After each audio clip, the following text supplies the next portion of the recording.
ఇక డీటెయిల్స్ చూస్తే మహిళ హత్య కేసులో నిందితుడిని శనివారం మదనపల్లి తాలూకా పోలీసులు అరెస్ట్ చేశారు.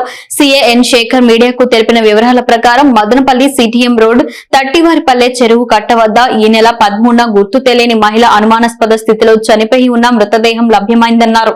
వెంటనే ఎస్ఐతో కలిసి ఘటనా స్థలానికి చేరుకుని మృతదేహాన్ని పరిశీలించి పంచనామా అనంతరం మృతదేహానికి స్పాట్ పిఎం నిర్వహించి అనుమానాస్పద మృతి కేసు నమోదు చేసి దర్యాప్తు వేగవంతం చేశామన్నారు. దర్యాప్తులో భాగంగా మృతురాలు నిమ్మనపల్లి మండలం తవళం పంచాయతీ ముతకనబండకు చెందిన సుబ్రహ్మణ్యం భార్య కత్తి భూదేవిగా గుర్తించామన్నారు. భర్త చనిపోవడంతో ఊరు వదిలి మదనపల్లికి వచ్చి గుజ్జిరి సామాన్లో వేరుకుంటుండేదని, ఈ క్రమంలో కురబలకోట మండలం తెట్టు పంచాయతీ దొమ్మన్న బావికి చెందిన యనమల శ్రీనివాసులు మదనపల్లిలో గుజ్జురి వేరుకుంటూ ఉండగా భూదేవి పరిచయం కావడంతో ఇద్దరు సహజీవనం చేసేవారన్నారు. ఈ క్రమంలో శ్రీనివాసులను కాదని మరొకరితో భూదేవి మాట్లాడడం జీర్ణించుకోలేక స్థానిక తట్టివారిపల్లి చెరువు వద్దకు 15 రోజుల క్రితం తీసుకెళ్లి మరొకరితో మాట్లాడుతున్న విషయాన్ని నిలదీయడంతో ఇద్దరు గొడవపడి పరస్పర దాడులు చేసుకున్నారని చెప్పారు. దీంతో శ్రీనివాసులు భూదేవిని బండరాయితో తలపై కొట్టి హత్య చేసి పారిపోవడం జరిగిందన్నారు. సంఘటనా స్థలంలో లభించిన ఆధారాలతో పలుచోట్ల విచారించడంతో నిందితుని ఆచూకీ తెలిసిందన్నారు. శుక్రవారం నిందితుడు శ్రీనివాసులు పట్టుకుని విచారించగా భూదేవిని హత్య చేసినట్లు నేరం అంగీకరించడంతో మృతురాలు ఎస్సీ కావడంతో హత్య కేసుతో పాటు అట్రాసిటీ కేసును నమోదు చేసి డీఎస్పీ కేశప్ప నిందితుడిని అరెస్ట్ చేసినట్లు సీఐ తెలిపారు. నిందితుడిని పట్టుకోవడంలో ప్రతిభ కనపరిచిన సీఐ ఎన్ శేఖర్, ఎస్ఐలు సుధాకర్, రవికుమార్, ఏఎస్ఐ సుబ్రహ్మణ్యం సిబ్బందిని మదనపల్లి డీఎస్పీ కేశప్ప అభినందించారు. 13వ తేదీన మదనపల్లి మండలం తట్టివారిపల్లి గ్రామ సమీపంలో వాయిల్పాడు పోయే దారిలో రోడ్డుకి తూర్పు వైపున చింత చెట్ల తోపు దగ్గర మాకు 13వ తేదీ ఉదయము ఒక unknown female dead body aged about 35 to 40 years ఒక ఫీమేల్ డెడ్ బాడీ దొరకడం జరిగింది.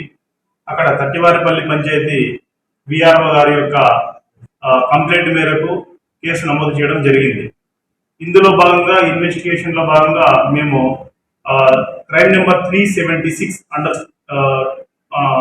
Year 2023 under section 174 CrPC suspicious డెత్గా కేసు నమోదు చేయడం జరిగింది.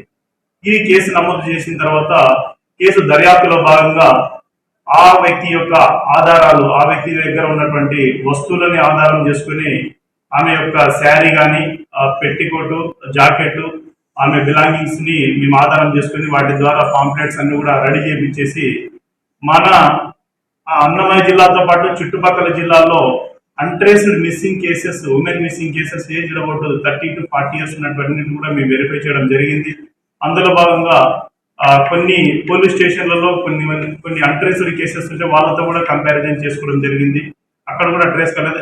మేము ఇంకా మా ఇన్వెస్టిగేషన్ లో భాగంగా మా ఎస్పీ గారి యొక్క సూచనల మేరకు, మా అన్నమయ్య జిల్లా ఎస్పీ గారి యొక్క సూచనల మేరకు, మదనపల్లి ఎస్డిపిఓ గారు, మా డిఎస్పీ గారి యొక్క పర్యవేక్షణలో నేను, ఇన్స్పెక్టర్, అదేవిధంగా మా ఎస్ఐలు సుధాకర్, అదేవిధంగా రవికుమార్, మా ASI Subrahmanyam, head constable Jayachandra, constable Prabhakar అంతా కూడా ఒక టీమ్గా ఏర్పడి ఆ పాంప్లెట్స్ తీసుకొని మదనపల్లి అదేవిధంగా సరౌండింగ్ ఏరియాలో, ఆర్టీసీ బస్ స్టాండ్ సరౌండింగ్ ఏరియాలో మేము అవన్నీ కూడా పాంప్లెట్స్ అవన్నీ పంచుతూ వాటి గురించి ఇన్వెస్టిగేషన్ చేసే క్రమంలో ఈ ఆర్టికల్స్ గుర్తుపట్టినటువంటి కొంతమంది వ్యక్తులు ఈ లేడీ పలానా లేడీ అయి ఉండొచ్చు అని చెప్పేసి ఆమె ఐడెంటిటీ మాకు తెలియడం జరిగింది.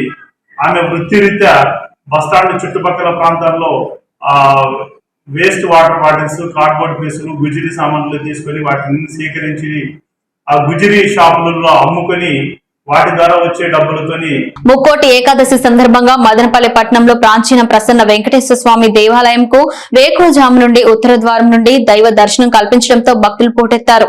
భక్తులకు ఎలాంటి అసౌకర్యాలు కలగకుండా ఆలయ కమిటీ సభ్యులు మదనపల్లి 1 టౌన్ సిఐ వల్లిబసు ఆధ్వర్యంలో బందోబస్తు ఏర్పాటు చేసి భక్తులకు దర్శన ఏర్పాట్లు చేయడంతో పెద్ద సంఖ్యలో భక్తులు స్వామివారిని దర్శించుకున్నారు. పట్టణ ప్రముఖులు, రాజకీయ నాయకులు వెంకటేశ్వర స్వామిని దర్శించుకున్నారు.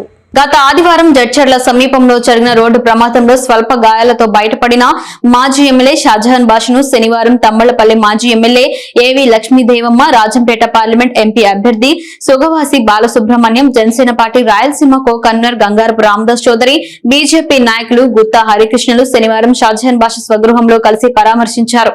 ఈ సందర్భంగా తెలుగుదేశం పార్టీ రాజంపేట ఎంపీ అభ్యర్థి సువాసి బాలసుబ్రహ్మణ్యం మాట్లాడుతూ రోడ్డు ప్రమాదంలో స్వల్ప గాయాలతో బయటపడిన షాజహాన్ బాషా దేవుడి దయతో త్వరగా కోలుకుని తెలుగుదేశం పార్టీ గెలుపుకు కృషి చేయాలని కోరారు. ఈ కార్యక్రమంలో టౌన్ బ్యాంక్ మాజీ చైర్మన్ నాదళ్ల విద్యాసాగర్, బాలుస్వామిని, నవీన్ చౌదరి, సంగం హరి, కమల, మరికృష్ణ, వేమయ్య, రఘుపతి, హరి, బాలు పెద్ద సంఖ్యలో తెలుగుదేశం పార్టీ కార్యకర్తలు పాల్గొన్నారు. సోదరులు శ్రీ షాజహాన్ గారి ఆరోగ్యం ఈ త్వరగా కోలుకోవాలని ఈ పవిత్రమైన వైకుంఠ ఏకాదశి రోజున శ్రీ మహావిష్ణువును ప్రార్థించి వారికి ఆయురారోగ్య ఐశ్వర్యాలు త్వరగా చేకూరి మళ్ళీ ప్రజల్లోకి అతి త్వరగా వచ్చి తెలుగుదేశం పార్టీని విజయ బావుటాల్లో నడిపించేదానికి అహర్నిశలు కృషి చేయాలని మనస్ఫూర్తిగా కోరుకుంటున్నాను. ఈరోజు పర్వదినాన వైకుంఠ ఏకాదశి శుభాకాంక్షలు ప్రతి ఒక్కరికి చేసిన నాయకులకు, నా కాన్స్టిట్యూన్సీ ప్రజలకు, అక్కలకు, చెల్లెళ్లకు, తమ్ముళ్లకు, రైతులకు ప్రతి ఒక్కరికి పేరు పేరున ఈ వైకుంఠ ఏకాదశి శుభాకాంక్షలు తెలుపుకుంటూ ఈరోజు నన్ను ఒక హైదరాబాద్ ముందే చెప్పాను. యాక్సిడెంట్ జరిగిన విషయానికి విన్న తర్వాత అక్కగారు లక్ష్మీదేవమ్మ గారు వచ్చారు, మాట్లాడడం జరిగింది. మా అన్న ఎంపీ అభ్యర్థి గారు అన్న వచ్చి ఈరోజు మాట్లాడడం జరుగుతుంది. అన్న సుబ్రహ్మణ్యన్న గారు, అదేవిధంగా పెద్ద నాయన గారు ఉన్న ఆయన మాకందరికీ ఆదర్శం. రాజకీయ వ్యవస్థలు ఏ విధంగా పనిచేయాలా, రాయచోటి కాన్స్టిట్యున్సీ ఒక మైనార్టీ కాన్స్టిట్యున్సీ ఉన్నా కూడా ఆయన మైనార్టీల దగ్గర మైనార్టీగా, దీని ఏ ఎస్సీల దగ్గర ఎస్సీగా, బీసీల దగ్గర బీసీగా ప్రతి ఒక్కరితో కలిసి నడిచి ఒక రాజకీయ వ్యవస్థలు ముందడుగు ఉంది. అందరికీ ఆదర్శంగా నిలిచిన వ్యక్తి వాళ్ళ అబ్బాయి అన్న బాలసుబ్రహ్మణ్యం గారు. పార్టీ మాజీ శాసనసభ్యులు సీనియర్ నాయకులు షాజహాన్ బాషా గారిని ఈ మధ్యలో ఆయనకు చిన్న యాక్సిడెంట్ జరిగిందనే కారణము ఈ వైకుంఠ ఏకాదశి పర్వదినాన అతను కలిసేదానికి రాయచోటి వాస్తవులు